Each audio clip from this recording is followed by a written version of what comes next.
Bueno, muy buenos días, un cordial saludo para todos los asistentes a este panel. Un saludo muy especial a los dos Leos, me queda muy fácil, y a Juan Fernando. Pues primero agradecer a la ANDI por poner en forma prioritaria en su agenda lo que tiene que ver también con el desarrollo agroindustrial del país. Y pues me place mucho una concurrencia tan cualificada para compartir aquí un aspecto tan importante en la vida nacional y de tanta actualidad como es precisamente la convocatoria que nos hacen sobre cómo impulsar la internacionalización de la cadena agroindustrial en Colombia. Me llama poderosamente la atención que nosotros en el país le demos mucha relevancia a cómo entender en sentido amplio e incluir en el desarrollo agroindustrial a todos los actores involucrados en la cadena, desde la producción, desde la transformación de los productos agrícolas, lo que tiene que ver también con todo el desarrollo pecuario, forestal, pesquero, así como las formulaciones industriales para su llegada a los mercados nacionales e internacionales. Y ahí hay un punto de partida muy importante y es que nos formulemos no desde las capacidades de producción, sino desde qué están demandando los mercados. La agroindustria comprende pues no solamente la producción primaria, sino también toda la manufactura asociada con la producción de semillas, de fertilizantes, insecticidas, fungicidas, toda la parte logística, toda la cadena, de una manera muy integral. La parte de transformación, precisamente en todo lo que tiene que ver con nuestro potencial agrícola, aparecen desarrollos importantes en cosmética hoy, tan demandada por los países más desarrollados y en vía de desarrollo. Y también, pues, un elemento central desde la demanda, mirar cuál es esa estrategia y ese punto de partida, leyendo y estando cerca de los mercados, de las tendencias de los consumidores, de los volúmenes, de sus requerimientos, de sus presentaciones donde los consumidores están ávidos por tener una total transparencia, una trazabilidad de lo que van a consumir, porque eso genera confianza. Asimismo, pues brinca la necesidad de una política integral de desarrollo integral, una política de desarrollo agroindustrial vista de forma integral, no entendiéndolo en forma separada, en compartimientos estancos, sino con una visión de cadena y que integre precisamente desde el mismo cultivo, la misma producción pecuaria, hasta los consumidores que cada vez son más sofisticados, cada vez son más exigentes y también hay que decirlo, cada vez valoran y pagan más por la buena calidad. El objetivo de este ejercicio es identificar los desafíos y las oportunidades de la agroindustria en Colombia en materia de internacionalización para que el país se convierta en una potencia agroindustrial. Hemos visto que las proyecciones de la FAO, de la ONU, nos colocan en una población que hoy es de más de 7.000 millones de habitantes, nos ubican en 9.000 millones para el 2050. Vamos a tener que producir más alimentos en calidad y por supuesto también de una mayor calidad, lo cual pues como se dice en los medios académicos estresa a toda la cadena como una motivación precisamente para llegar con lo que el mercado está demandando.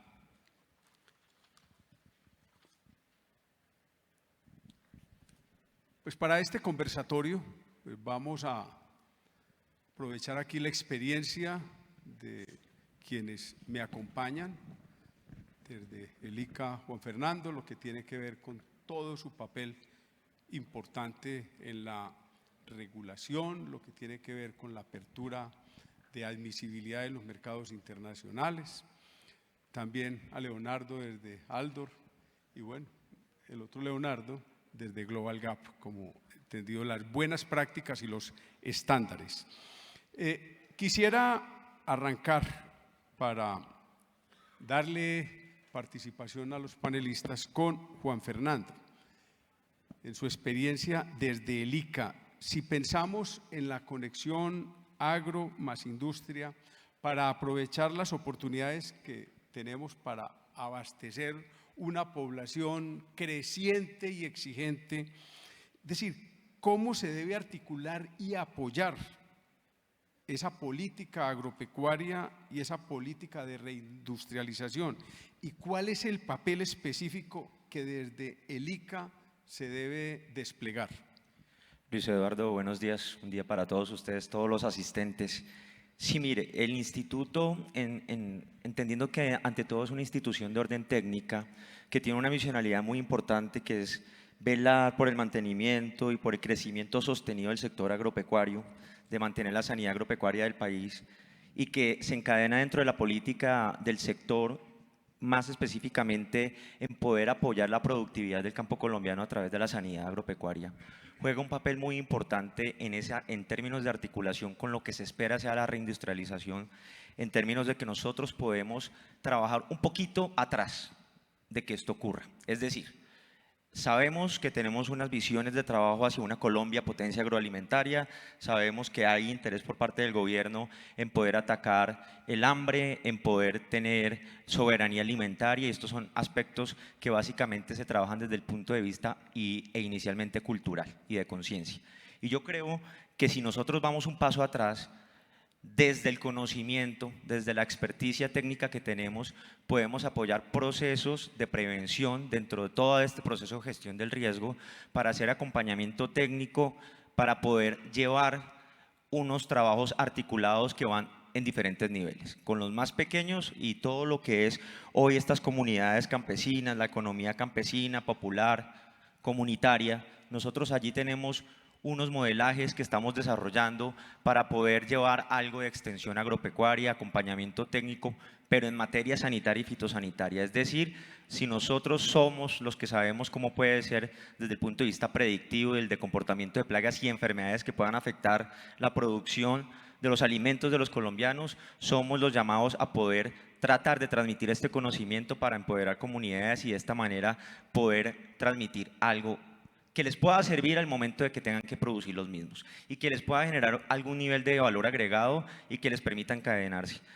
Yo y mis inicios en el sector fueron en el cultivo del arroz y me daba cuenta que tampoco estamos hablando con gente que no sepa lo que hace, lo que pasa es que lo sabe de manera costumbrista, de generación en generación, y adolecen, o tal vez no tienen todos, una serie de conocimientos que son básicos para poder entender esto y poder transitar hacia una producción, ¿por qué no tecnificada, así sea a una escala, digamos, soportable? Entonces yo creo que aquí hay un papel importante, pero no solamente se hace así. El trabajo que hace el ICA con los sectores productivos, con los gremios, ¿sí?, en las diferentes cadenas, parte también acerca de este acompañamiento técnico, de cómo nosotros podemos llegar hacia pequeños y medianos productores para poder transmitir conocimiento, para poder hacer trabajos de monitoreo, de inspección compartida y de esta manera garantizar la mejor producción. Entonces yo creo que acá hay un trabajo importante para poder apalancar. Pero si el tema es de producción de alimentos, de fertilizantes y bioinsumos, y me quedo en estos últimos dos, acá yo creo que entendiendo un poco más el papel del ICA, que está hacia el lado del uso, de la promoción del uso y del registro, que es la función principal, creo que sí tenemos que avanzar hacia un tema de lograr una verdadera articulación en tres sentidos. Una capacidad de acompañamiento, una creación de cultura sanitaria en torno a la debida utilización y al entendimiento de que los bioinsumos son importantes, son una herramienta, pero debe tener unas consideraciones propias para la creación. Hay un interés muy grande en el país de poder avanzar hacia poder tener bioinsumos, biopreparados, pero no podemos perder de vista que esto debe estar acompañado en todo momento de poder garantizar la inocuidad del producto, porque no se debe perder de vista que lo que está en torno a esto es pues la salud del hombre al final. Entonces, tenemos que tener un acompañamiento técnico para poder apalancar esto. Lo otro es una regulación sanitaria competitiva. Administraciones que me precedieron ya empezaron a dejar esta gesta al interior del instituto y esto hay que promoverlo. Tenemos que desmontar barreras, tenemos que enfocar toda la regulación en el riesgo y tenemos que entender que todo esto incluso pudiese tener un nivel de priorización y un nivel de caracterización. Esto nos va a permitir poder tener un avance importante para apalancar la reindustrialización. Tenemos que pasar a esquemas en donde cada vez los requisitos sean más aceptables, que obviamente no se pongan en riesgo el estatus sanitario ni la producción de los alimentos, pero hoy el ICA a través de modelos como Simplifica, en los cuales estamos generando registros y que, insisto, es de una práctica pasada que hemos querido continuar esta senda de trabajo, vamos a permitir poder tener y enfocarnos en el riesgo. Un IBC, una inspección, vigilancia y control que esté dirigida en esto, porque hay que entender que hay que eliminar barreras para poder apoyar y apalancar estos aspectos de competitividad. Y lo final es la reivindicación de la inocuidad en la producción primaria. Esto no se puede perder y creo que es algo que el ICA, ahí sí, en su papel preponderante de autoridad sanitaria, tiene que continuar haciendo, porque la vigilancia y el control van precisamente a eso, a poder garantizar la inocuidad en la producción primaria, que a la final es lo que va a permitir pues, alimentos sanos e inocuos y que obviamente pues, no afecten la salud del hombre. Entonces yo creo que hay un trabajo importante en términos de articulación. Muchas gracias, Juan Fernando. Bueno, pasemos a la experiencia vivida desde Aldor por parte de Leonardo. ¿Cómo ha sido esa experiencia tanto del mercado internacional como también atreverse a dar ese salto y no solamente llegarle a los productos internacionales, sino también llegar a producir en el exterior, que es un gran desafío? Lo primero, por supuesto, que abrir ese espacio es bastante retador, pero ya instalarse afuera, hacer todo el análisis de la viabilidad, de entrar a culturas diferentes, ¿qué tienes para compartirnos en ese camino que han recorrido? Gracias, Luis Eduardo. Un cordial saludo para todos. Un agradecimiento a la ANDI por organizar este evento y por la invitación. Aldor es una empresa que produce confitería de azúcar. Contamos con 30 años y nos apalancamos en la industria local azucarera y en estas ventajas competitivas para crear una plataforma exportadora, logrando llevar nuestros productos a decenas de países alrededor del mundo y posteriormente, muy importante, el desarrollo del mercado africano. Realmente se convirtió en el principal mercado de Aldor a partir del 2004. Esto fue bueno, pero sin embargo en el 2000 todos vivimos la gran reevaluación, sumada a muchos otros inconvenientes de fletes, aranceles, medidas proteccionistas locales, lo que no nos dio otra opción sino trasladar gran parte de la producción de la planta de Cali a Johannesburgo, en Sudáfrica, para atender el mercado local, que en ese entonces era el 35% de la producción en Colombia, y los países limítrofes como Mozambique y Zambia. En ese momento decidimos que la planta en Cali se especializara en los mercados más regionales, muy focalizados en Venezuela, Ecuador, todo lo que era la comunidad andina, y por supuesto Centroamérica y el coloso del norte, Estados Unidos. Sin duda, hoy en día asegurar la disponibilidad de materias primas y los accesos a los mercados es determinante. Todas nuestras industrias dependen de productos importados. En el caso nuestro, las resinas plásticas son fundamentales, el maíz es fundamental, ácidos, colorantes y otros insumos. Y sabemos hoy más que nunca que estas cadenas son frágiles y en cualquier momento hay amenazas como la vivimos con el COVID. También pues hay asuntos geopolíticos que están presentes, ya hablaron de la guerra entre Rusia y Ucrania, y creo que pueden venir más problemas, tensiones entre China y Estados Unidos, y sin duda son asuntos que hay que tener en cuenta en el futuro. Esto nos obliga a buscar fuentes locales de proveeduría o regionales y, por supuesto, acercar o estar más cerca de nuestro consumidor. Y lo que hicimos en Sudáfrica es un ejemplo de eso. Otro punto es que la huella de carbono de los productos sin duda regulará el comercio internacional.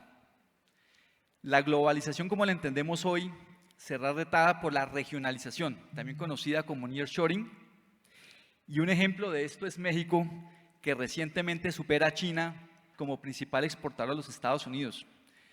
Creo que todos hemos hablado de cómo crecer, cómo aumentar, fortalecer nuestra agroindustria, y sin duda México nos ha dado una gran lección. Colombia tiene los recursos para hacerlo, tenemos la gente, tenemos el agua, tenemos las tierras, y seguro nuestro país deberá convertirse en una frontera industrial para la costa este de ese país. ¿Qué pasa? Pienso que el país debe trabajar en fortalecer sus relaciones y acuerdos de cooperación a nivel regional. Debemos seguir trabajando en crear una zona de fronteras abiertas, libres de aranceles, aumentando de forma significativa el intercambio comercial, cultural, tecnológica, y fortalecernos como bloque para ser más competitivos a nivel internacional. Creo que eso debe ser una misión urgente del gobierno, unirnos, buscar economías de escala. Colombia solo no lo puede hacer, pero si pensamos en bloque, seguramente seremos la potencia que nos merecemos. Muchas gracias, Leonardo. Bueno, sigamos con los Leonardos. Desde el punto de vista de cuando miramos el potencial de Colombia, y creo que ahí no tenemos ninguna duda, todos estamos de acuerdo en que hay una gran posibilidad por las áreas, por los climas, por el agua, porque podemos crecer la frontera agrícola sin tocar los bosques naturales. ¿Cómo, desde el punto de vista de los estándares, de las buenas prácticas, podemos contribuir precisamente a asegurar en toda la cadena no solamente la inocuidad, sino también la sostenibilidad? ¿Y cuál es la visión que tenemos de lo que significan esas normas como un desarrollo que va siendo cada vez más dinámico? Lo que hoy se vuelve un diferenciador tiende a volverse el estándar para todos. Buenos días a todos, muchas gracias por la pregunta y muchas gracias a la Andy por la invitación. Bueno, desde el punto de vista de las buenas prácticas agrícolas, me voy un poquito más atrás, solamente como para entrar en contexto. El mercado se ha vuelto mucho más inteligente. Hoy en día los requerimientos de inocuidad, o lo que viene de 30 años para atrás, los requerimientos de inocuidad, ya están marcados. Ya cualquier productor o cualquier producto que salga o que llegue a algún mercado especializado tiene que contar con estas garantías de inocuidad. Y hoy en día ya es más exigente todavía, y ya estamos hablando de procesos de responsabilidad social y de sostenibilidad ambiental. Entonces, cualquier productor o cualquier empresa que quiera poner sus productos en otros mercados tiene que cumplir con esos requisitos. Entonces, si nos vamos desde el punto de vista del productor agrícola, claro, el productor agrícola ya tiene que venía pensando en temas de inocuidad y calidad, ahora tiene que pensar en cómo va a tratar mejor sus trabajadores, cómo va a proteger el medio ambiente para que sea aceptado ese mercado internacionalmente. Ahora bien, las cadenas de los comercializadores, ellos también están armando redes de proveedores que cumplan estos requerimientos internacionales, y estamos esperando que se conecte también las políticas de gobierno y las entidades de gobierno para también apoyar a todo este proceso, y ahí sí todos estamos trabajando en pro, o trabajando en pro del mejoramiento de esta cadena. Básicamente, desde el punto de vista de Colombia, y lo digo desde los puntos de vista nuestro de estándares, de un estándar privado como Global Gap, nosotros en Colombia tenemos hoy en día aproximadamente 2.500 productores certificados con más o menos 80.000 hectáreas certificadas, que uno puede decir, esto está bajito si nos comparamos con nuestros vecinos como México, Chile, que están por encima de las 100.000 hectáreas certificadas, ¿cierto? Y que tienen una gran tajada del mercado internacional. Pero lo que nos está diferenciando y lo que vemos que es el crecimiento del mercado colombiano es que en los últimos 5 años nosotros hemos venido creciendo más o menos entre un 2 y un 3% anual. O sea, desde de 1.500 productores o de 35.000 hectáreas en el 2020, en el 2018 y 19, hoy ya vamos en 80.000. Y ese crecimiento no lo ha reflejado ni Perú, ni México, ni Chile. Ellos quedaron establecidos, inclusive Perú ahorita viene tiende a la baja. Eso desde nuestro punto de vista, inclusive dentro de nuestras proyecciones estamos esperando que para el 2025 en Colombia logremos tener al menos 100.000 hectáreas certificadas, que finalmente de pronto no es nada para todo lo que pueda haber, pero finalmente para nosotros sí hay un crecimiento y eso demuestra la importancia del crecimiento de Colombia y los requerimientos internacionales que ellos quieren comprar productos, mientras que tengamos las garantías, y estas en este momento son las garantías, el tema de certificaciones. Entonces hay un gran potencial, siempre y cuando cumplamos los requerimientos, adicionalmente con todo el tema sanitario, que para nosotros es un limitante, digo yo, no porque sea malo, sino porque realmente estando en el trópico tenemos todas las plagas habidas y por haber, y para un productor agrícola esto también es un complique, ¿cierto? Cumplir tanto con las regulaciones fitosanitarias y adicionalmente con los requerimientos de inocuidad que nos exigen los mercados especializados. Pero pues bueno, hay un gran trabajo que hacer. Muchas gracias, Leonardo. Desde el rol de cada uno, pues ha habido una conexión con los mercados internacionales. Gustaría que nos compartieran desde la experiencia de cada uno cuáles son esas lecciones aprendidas, cuáles son esas oportunidades, cuáles son esos aprendizajes que nos pueden ayudar a crecer como país y para que otras personas que muy seguramente están aquí también quieren abrirse caminos afuera o consolidar ya su presencia. Entonces, arranquemos. Gracias. Leonardo. Mira, yo pues voy a hablar de 4 puntos.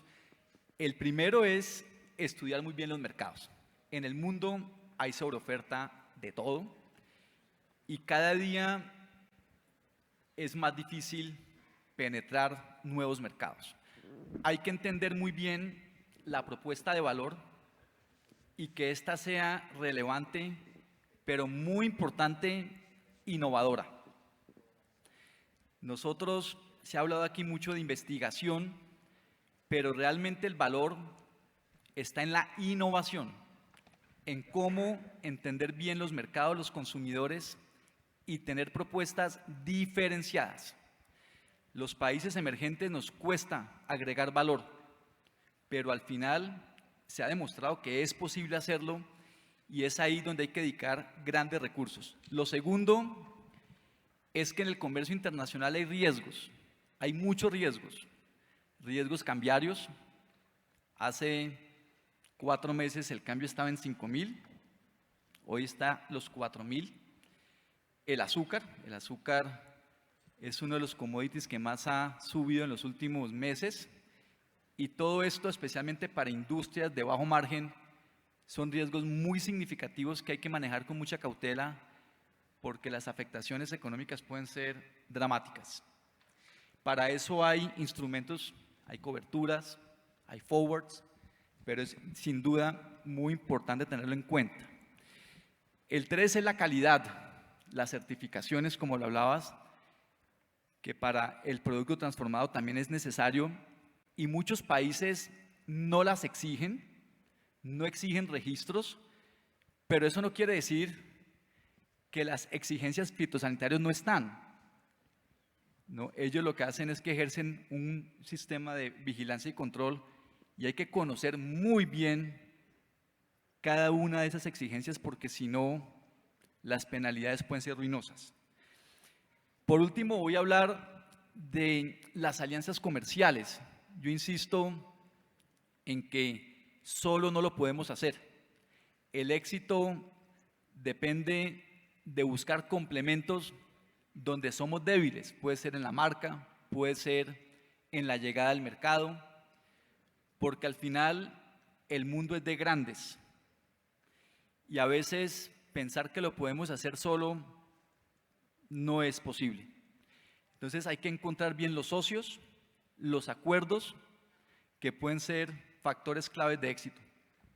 Muchas gracias, Leonardo. Bueno, Juan Fernando, ¿cómo ha sido ese trasegar y ese trabajar conjuntamente con la misma diplomacia colombiana, en lo que llamamos la diplomacia sanitaria, para lograr esa admisibilidad en esos exigentes mercados y las lecciones más importantes en tu experiencia?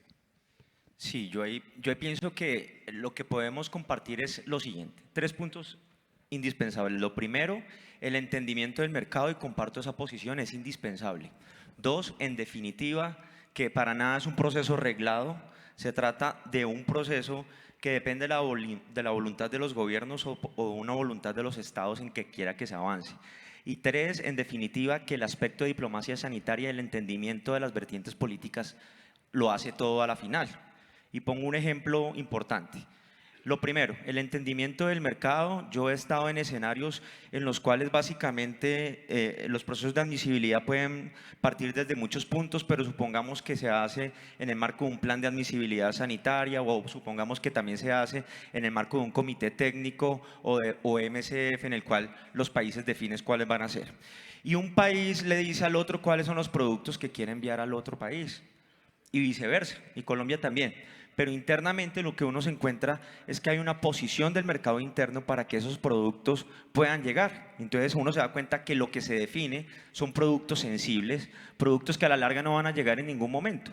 Entonces el entendimiento del mercado es indispensable, porque lo primero es saber si en realidad ese producto tiene una expectativa real de poderse colocar en el otro mercado. Eso es lo primero. Porque si no, puede pasar lo segundo. Como no es reglado, es un proceso que puede durar 1 mes, 2 meses, 5 meses, 5 años o 10 años, como en el caso de la carne bovina china, que recién llegamos nosotros de una gira sanitaria con la buena noticia de que esto, díganme, finalmente va a despegar si la firma del protocolo se concreta y podemos avanzar hacia el registro de los establecimientos en la cuenta abierta por ese país. Pero ¿por qué se da eso? Por el tercer factor que mencioné, de diplomacia sanitaria y también como de las vertientes o afinidades políticas, porque ¿qué diferencia el que se haya logrado ahora antes? Pues por supuesto es todo un proceso de poder sustentar los requisitos, de poder sustentar el sistema de control oficial del ICA, de las enfermedades que acá están controladas y vigiladas, todo el tema de fiebre aftosa, todo el tema de PPC, o sea, es importante. Pero digamos que esto ya se había hecho en unos momentos, está la reinfección por fiebre aftosa, logramos el levantamiento de la restricción, pero llegamos bajo un escenario de diplomacia sanitaria con participación de la Embajada, del Gobierno Nacional, de MinSit, y tenemos una muy buena noticia de incluso se saltan o ya no es necesario adelantar un paso como era el de la visita en sitio.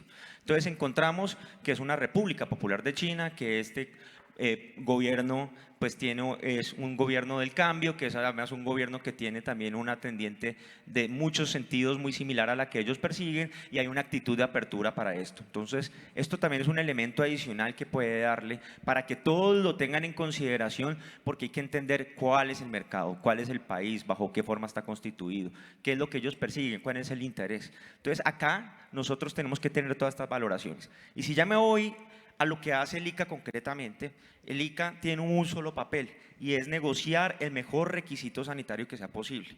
Para poner otro ejemplo, y me quedo en el mercado de China, Con la lima ácida, que también es un producto que ha sido priorizado en este esquema pasado de un producto a la vez, nosotros teníamos una identificación y ellos hicieron a partir de su análisis de riesgo de plagas y nos dicen que son 8 las plagas que ellos tienen interés de que nosotros demostremos que estamos ausentes. Nosotros hacemos la verificación y decimos, pero no tenemos registro ni en literatura ni en base de 4 o 5 de ellas. Entonces no entendemos ustedes por qué quieren que yo tenga que tener vigilancia o dentro de mi sistema de inspección poder demostrar que en la producción no está presente cuando en Colombia no lo hay. Entonces el papel del ICA concretamente es ese, es negociar el mejor requisito, porque si un requisito en términos de poder demostrar que en la producción está ausente determinada plaga, puede representar mayor monitoreo o algo que en los términos de los planes operativos de trabajo va a ser un poco más costoso al momento de soportarlos para la exportación. Entonces el papel del ICA es muy importante, es un papel técnico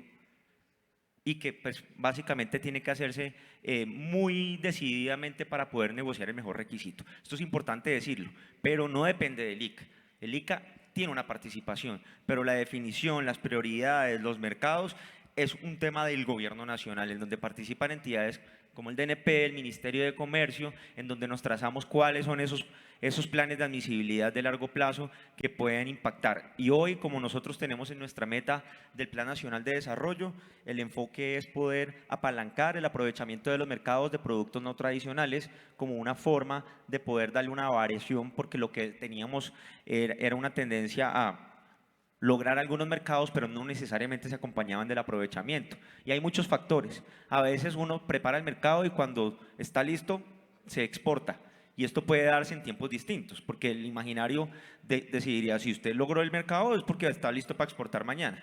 Pero esto requiere una serie de entendimientos del modelo de negocio. Entonces quería aprovechar estos minutos como para decirles qué es lo que el ICA hace ahí y por qué a través de la Sugerencia de Regulación y de Asuntos Internacionales tenemos un trabajo con los homólogos, con las otras organizaciones de protección fitosanitaria o con los servicios sanitarios para negociar el mejor requisito sanitario y fitosanitario. Hay otros elementos, ojo, lo de inocuidad, LMR, eso también lo tienen que tener en cuenta porque son factores que pueden jugar al momento de poder demostrar, por ejemplo, los límites o los límites máximos de residuos, que hoy son un tema que está ahí, sobre todo para el acceso de vegetales y frutas a la Unión Europea.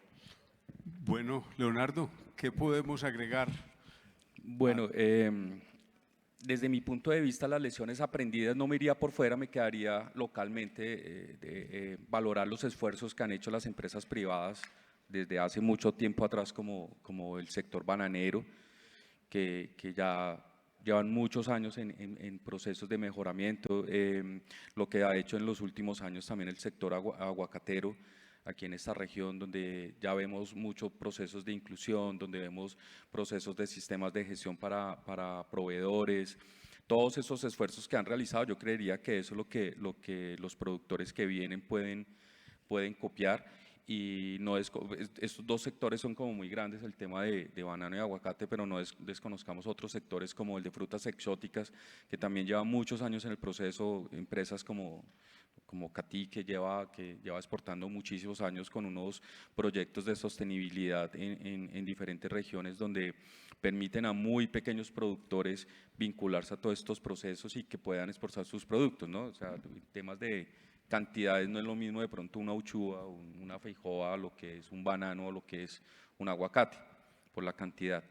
Entonces creería que me quedaría mucho con el ejemplo con todos esos aportes que nos han dado estas empresas privadas a lo largo de todos estos años para poder replicar. Me gustaría mucho comentar lo que me comentabas, Juan.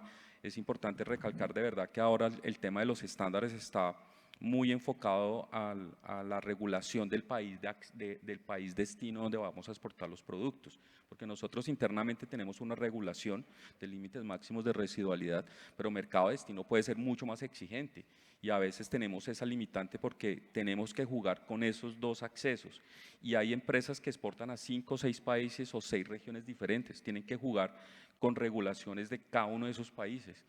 Entonces, valorar mucho lo que ya están haciendo los exportadores y toda la cadena, porque les ha tocado ya en la experiencia, yo creo que han perdido también muchísimo dinero por fallas, pero bueno, eso quería comentar. Muchas gracias. Bueno, dentro de este ejercicio queda claro esa gran oportunidad, ese gran desafío de lograr un mayor desarrollo de la cadena agroindustrial en Colombia.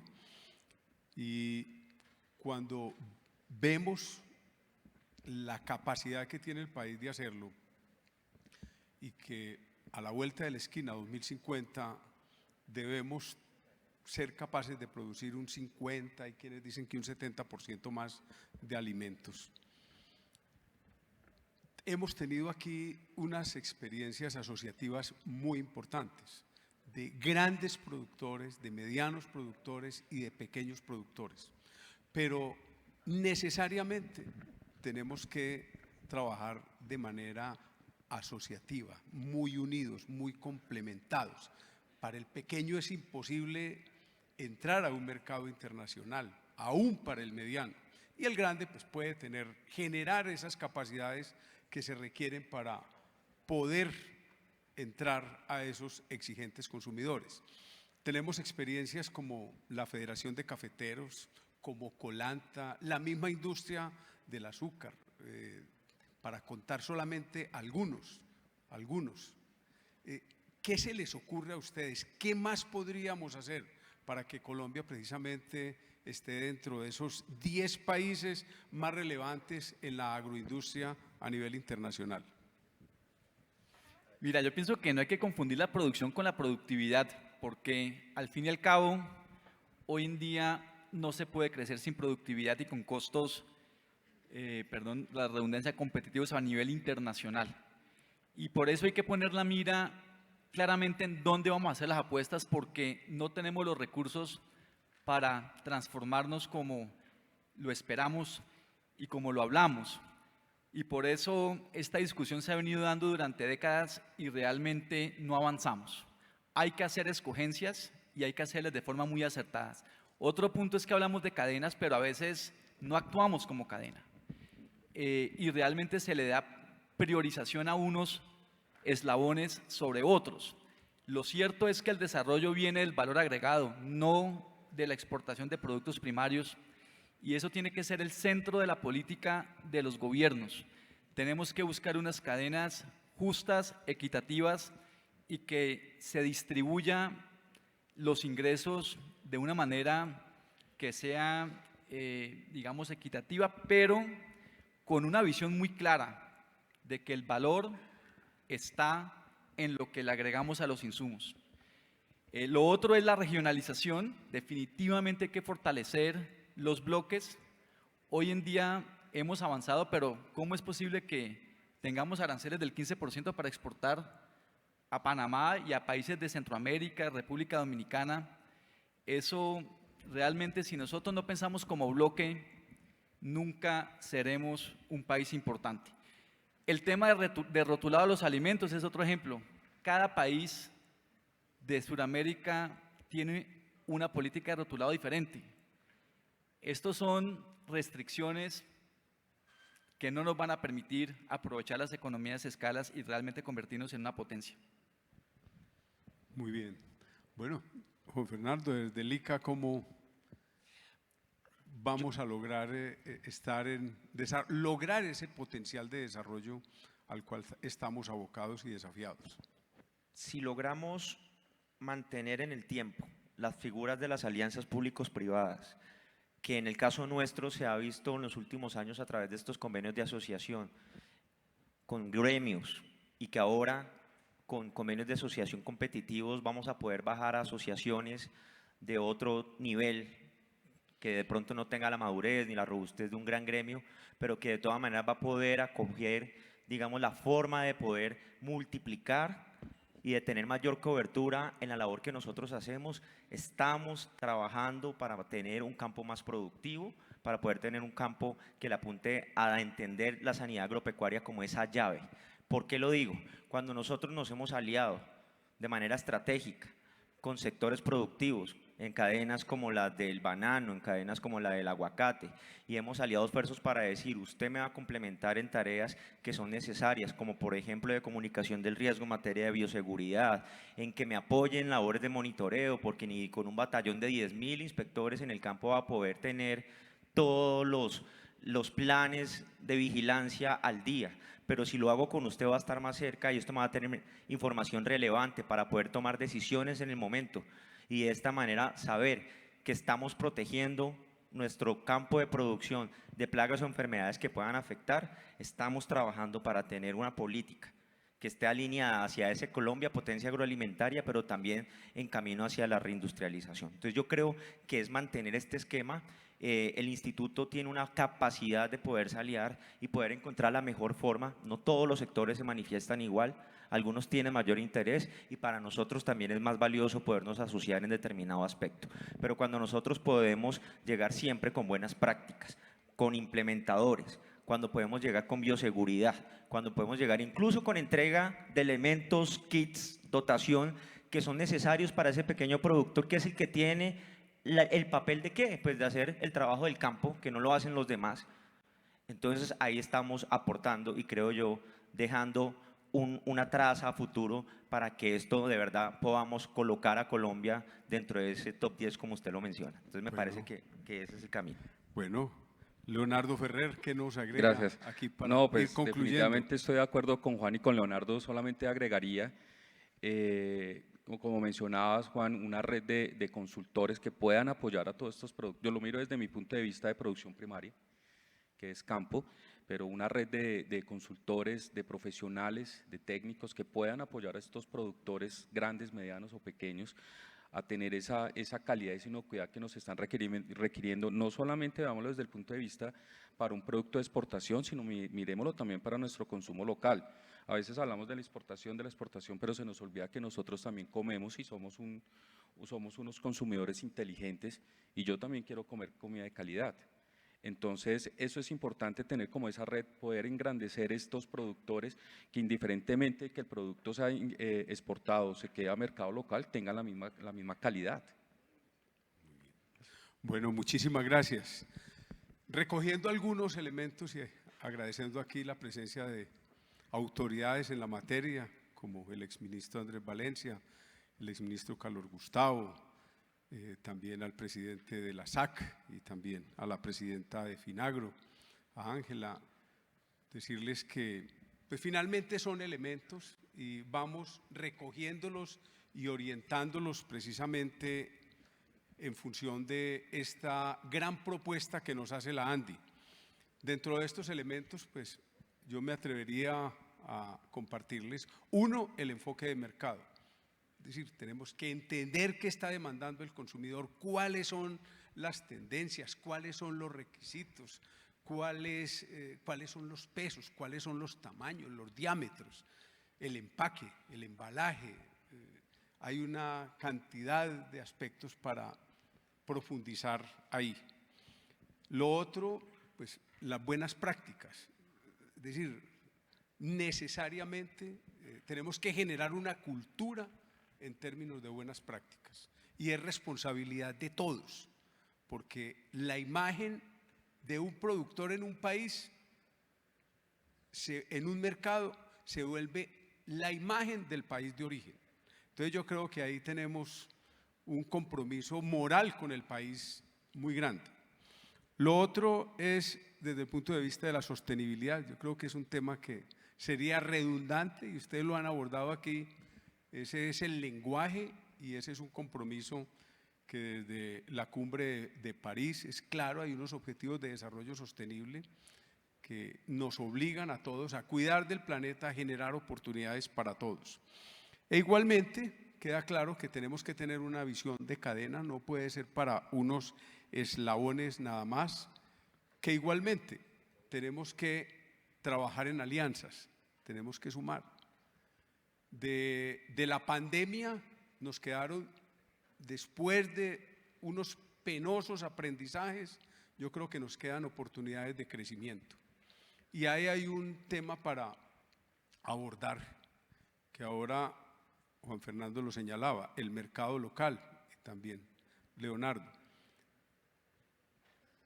Es decir, la soberanía alimentaria, más allá de la seguridad alimentaria, pues también creemos que es una reflexión que nos incumbe a todos, porque no es solamente el análisis puntual, el análisis de sumas y restas de lo que produce, lo que se lleva, sino también en el evento de qué pasaría con la responsabilidad de alimentar muy bien a una población y también al mundo. Muchísimas gracias por su atención.